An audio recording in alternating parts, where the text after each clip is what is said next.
Hello, everyone. Welcome back to a special episode of Unraveling Politics. It has been quite a while since we've done a midweek episode, at least one that I haven't recorded in advance. So, first of all, if you're new to the show, thank you for clicking on this. This is the show where we discuss the political news of the day and of the week, and I provide my analysis and break it all down for you. So, this is we have a very, very important thing to discuss, and it is targeted toward the government funding fight that has now broken out on Capitol Hill. So I talked about this a little bit in my previous episode that I released just 3 days ago, but we didn't know quite a lot about it then, and it seemed like it was all going to go through. Now, I usually have a vibe, not to sound weird, but I usually have a vibe of when I can feel a government shutdown coming. And as of Sunday and Monday, and even yesterday, Tuesday, as I'm recording this on Wednesday, I didn't really feel it coming. But now I'm not so sure. So there was a deal that Mike Johnson released, as I outlined in my previous episode. At the time, we didn't know what that was going to look like. But now we do. We know what that deal looks like. And that bill would have extended government funding until the 14th of March, and it would have been an extension of the Farm Bill. Not going to worry about that right now. It would have basically extended the $6.2 trillion federal budget for another 3 months. And it would have included $110 billion of disaster aid, plus a bunch of other things. So that's the kind of gist of the bill. If you're super interested in what else is in there, it has some other things about expanding ethanol, gasoline to year-round, some drug pricing stuff like that. I'll let you look into that, but we're going to focus on the main thing here, which is the fact that this bill was supposed to fund the government until March 14th at current levels. However, the deal has now collapsed. It looks like that is not going to happen. Trump, Vance, and Elon Musk, as well as Vivek Ramaswamy, have come out against the bill. Vance and Trump, they released a long statement. It said, "If Democrats threaten to shut down the government unless we give them everything they want, then call their bluff." And the "call their bluff" is in all caps. And he said that Trump and Vance accused Biden and Schumer of holding up aid for farmers and disaster victims. Which is not true, because by holding up this bill, they are preventing aid to disaster victims and farmers. Democrats were not threatening to shut down the government. And also, what was shocking is that Vance and Trump wanted an increase in the debt ceiling, which neither side was focused on right now. That was supposed to be something the next Congress would deal with, because this Congress already dealt with the debt ceiling. And they said, Trump and Vance, that they would rather it be done now under Biden and Schumer than under them and John Thune, who will be the next majority leader. And Hakeem Jeffries, he has seemed to signal that Democrats will not support any other bill. He has said how the House Republicans have been ordered to shut down the government and hurt the working class Americans they claim to support. If you break the bipartisan agreement, you own the consequences that follow. And of course, Elon Musk has said, can't kill the bill. So, what do we do now? Well, there is a plan B. We'll see. I don't think this is going to work, but this is a plan B. Plan B is to drop the $100 billion in disaster aid. That'll appease some hardline conservatives, and the $30 billion in aid to farmers, and it will drop the 1-year extension to the Farm Bill. It will be just a clean, continuing resolution. Nothing else will be attached to it.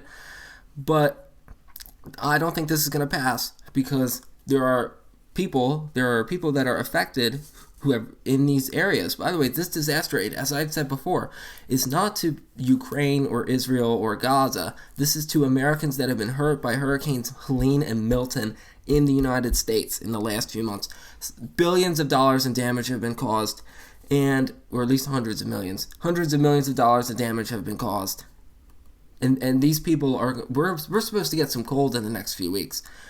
And this week, actually, we're going to get some cold this coming week. If we can't leave them out high and dry. So we need to know, will Democrats in the House and Senate, will they support this? Because Democrats are in control of the Senate. Are they going to support this? I don't think so. I think they're going to want disaster aid, and there's going to be some Republicans that want disaster aid passed as well. So Plan B looks like that's not going to work. Where are we at now? Well, we're kind of at a bit of an impasse because there are three options forward that could happen. Johnson could ignore Donald Trump and pass the bill anyway. This could have the potential to avert a government shutdown. This is exactly what happened in September 2023. Kevin McCarthy ignored Donald Trump, and he went around them, and they ignored Donald Trump, and they also ignored conservative Republicans, and McCarthy relied on Democrats to bring the bill into law. However, if he does that, Johnson has an even thinner majority in the next Congress than he does in this one, which means that he will probably not be reelected Speaker. So if he wants to stay Speaker, he can't do that. So the other possibility, even if he ignores the bill, is the bill doesn't have enough votes and it still collapses anyway. That is probably unlikely. If he ignores Trump, the bill will likely pass and we will avert a government shutdown, but his career as Speaker is over. Option number 2, which is probably the most likely in my opinion, is Johnson will cave. If Johnson caves, Democrats are going to refuse to agree with it. Hakeem Jeffries, as I've already outlined, hinted that he will not support any other bill. The bill will collapse because Democrats will not support it and hardliner conservatives will still not support an alternative. And then we hurtle into a government shutdown. House rules require that bills be released 72 hours in advance. And if a new bill is crafted, there is no way that can meet the 72-hour requirement. So what's going to happen is that the Democrats and Republicans might try to suspend the rules. That requires a 2/3 vote to suspend the rules to allow it to be voted on sooner. If that's what happens, conservative hardliners are still not going to support it because they were the ones that wanted the 72-hour rule, which I actually think is a good idea. There should be at least 72 hours to read a bill. But what I think is really, really irresponsible is that every single year we back government shutdowns into December. This should have been dealt with in September, like I said, but of course they don't do that. They do this all the time.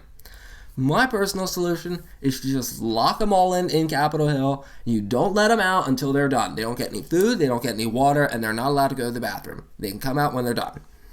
That would be my solution. Option number 3, and this is the most unlikely, is that Trump caves and Johnson passes the bill with the support of Democrats, but once again his leadership is still in peril.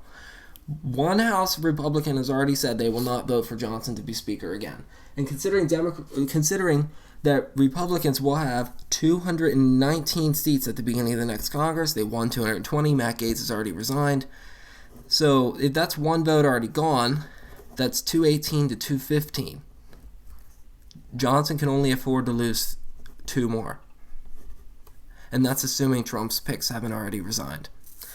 Does Donald Trump really want to see a fight for over who becomes Speaker days before he becomes president? I don't think so. I really don't think so. So this was not anticipated, but in a way it is not surprising. Alrighty, now you're probably wondering, what does a government shutdown mean? Well, what I've read in the media is this will be a partial government shutdown, which is a correction from the full government shutdown that I've been saying would happen. But the government shutdown would affect 4 million people. Would affect 4 million people directly. 85% of federal workers work outside Washington, D.C. Of the 2 million workers, 15% work in D.C. The 2 million of them are in the 2 million more are in the military. All of them would have delayed paychecks. And in 2019, food bank use increased. 2019 was the last government shutdown. Conveniently, that was when Donald Trump was president.